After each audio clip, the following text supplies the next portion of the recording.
हरियाणा के नूंह में विशेष समुदाय की 3.5 साल की बच्ची से रेप करने के बाद उसकी हत्या कर दी गई। बच्ची खेलते हुए लापता हुई थी।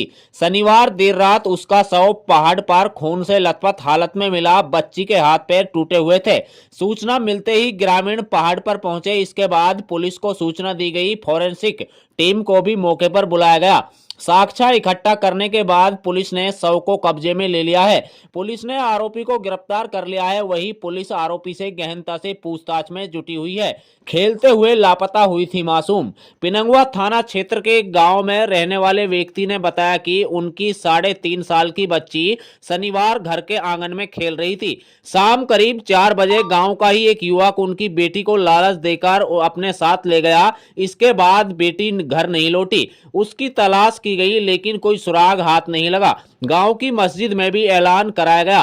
करीब 7 घंटे बाद रात करीब 11 बजे के पास पहाड़ पर बच्ची का शव मिला। शव पूरी तरह खून से सना हुआ था। पहाड़ पर खून के निशान भी पाए गए हैं। अंतिम संस्कार की तैयारी में थे ग्रामीण घटना को नजरअंदाज कर बच्ची का अंतिम संस्कार करने में लगे हुए थे। इस बीच पुलिस को भनक लगी तो पुलिस की टीम मौके पर पहुंची। बच्ची के शव को अपने कब्जे में ले लिया। पुलिस की प्राथमिक जांच में सामने आया कि बच्ची के साथ रेप किया गया, फिर उसकी हत्या कर दी गई। एसएचओ बोले भागने के फिराक में था आरोपी। वहीं पिनंगवा थाना प्रभारी इंस्पेक्टर सुभाष चंद का कहना है कि घटना को अंजाम देने के बाद आरोपी भागने के फिराक में था। पुलिस इस मामले को गंभीरता से लेते हुए 4 टीमों का गठन किया गया था, जिसके बाद आरोपी को एक टीम द्वारा गांव मरोड़ा के पास से गिरफ्तार कर लिया। आरोपी की पहचान हरीश चंद्र उर्फ चुर्री उम्र 34 वर्ष के रूप में हुई है। चुर्री ने अपना अपराध स्वीकार कर लिया है। गांव के कुछ बच्चों ने भी चुर्री को बच्ची के साथ देखा था। उसे सोमवार को कोर्ट में पेश कर पुलिस रिमांड की मांग की जाएगी ताकि पूरी घटना की सच्चाई का पता लग सके। बच्ची के शव का पोस्टमार्टम नल्हड़ मेडिकल कॉलेज में कराया गया है। सर, ये मामला लड़की का है। 3.5 साल की बच्ची थी हमारी, जो कि आंगन में खेल रही थी और उसको जो ये दरिंदा है ये इसको बहला फुसला कर न जाने खिलाने पिलाने की चीज लेकर और उसको पहाड़ में ले गया, जिसके साथ इसने अश्लील हरकतें की और उसके बाद उस बच्ची को इन्होंने मार दिया। हम घूमते रहे, हम इधर उधर देखते रहे कि बच्ची मिलेगी, लेकिन बच्ची नहीं मिली। जब ज्यादा मशक्कत के बाद ज्यादा खोज की तो बच्ची हमें पहाड़ में झाड़ियों में छिपी हुई मिली। घटना के बारे में सर पता चला कि मस्जिदों में ऐलान कराया कि हमारी बच्ची अगर किसी के घर हो तो उसको पहुंचा दो, किसी के घर सो गई हो। मासूम बच्ची थी, लेकिन वो बच्ची तो पहाड़ में छिपा रखी थी ना। ढूंढते रहे, उसके बाद बच्ची हमको ज्यादा खोजने के बाद मिली।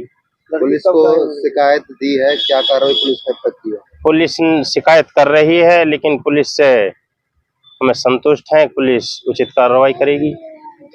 आरोपी ढाडोले का रहने वाला है। गांव का ये क्या नाम जी है? आरोपी का नाम है जी हरिचंद। तो किस तरह से पता चला था आपको घटना के बारे में? आप आरोपी कहाँ है? आरोपी पुलिस के कब्जे में है। पकड़ लिया था आपने? जी। लड़की कहाँ मिली थी? लड़की पहाड़ों में झाड़ियों में छिपी हुई मिली थी। कब गायब हुई थी? कब? लड़की ये करीब जी 4-4:30 बजे की बात है और जिसको ढूंढते ढूंढते रात में 11 बज गए। कैसे गायब हुई थी लड़की? कैसे पता चला? पता नहीं, वो लड़की आंगन में खेल रही थी और न जाने उसको कुछ खिलाने पिलाने की कोई चीज देकर उसको बेला फुसला कर ले गया। जी। है क्या कहेंगे? आज सुबह 7-7:30 बजे के आसपास हमारे को सूचना प्राप्त हुई थी कि थाना क्षेत्र के गांव में एक माइनर बच्ची लगभग 3.5-4 साल की है, उसके साथ किसी ने रेप करके और उसकी हत्या कर दी है और पहाड़ में फेंक दिया है। उस सूचना पर हम मौके पे गए तो जो लड़की थी वो शिकायतकर्ता पक्ष द्वारा अपने घर पे लाकर चारपाई पर लिटाई हुई थी। हमने मौका पर लेडीज आई भी साथ थी और फॉरेंसिक टीम बुलाई, एविडेंस कलेक्ट की। शिकायतकर्ता पक्ष द्वारा जो घटनास्थल बताया गया वहाँ पर ब्लड वगैरह भी मिला है, जो कि ज़्यादा से ज़्यादा साक्ष्य वहाँ से एकत्रित किए हैं। और जो डेड बॉडी थी बच्चे की, उसको पोस्टमार्टम के लिए मांडीखेड़ा हॉस्पिटल में भिजवा दिया गया है। और शिकायतकर्ता पक्ष द्वारा जो शिकायत प्रस्तुत की गई है उस पर अभियोग पंजीकृत किया गया है और आरोपी को शीघ्र ही गिरफ्तार कर लिया जाएगा। इसमें आरोपी की गिरफ्तारी के लिए टीमें गठित करके भेजी हुई है।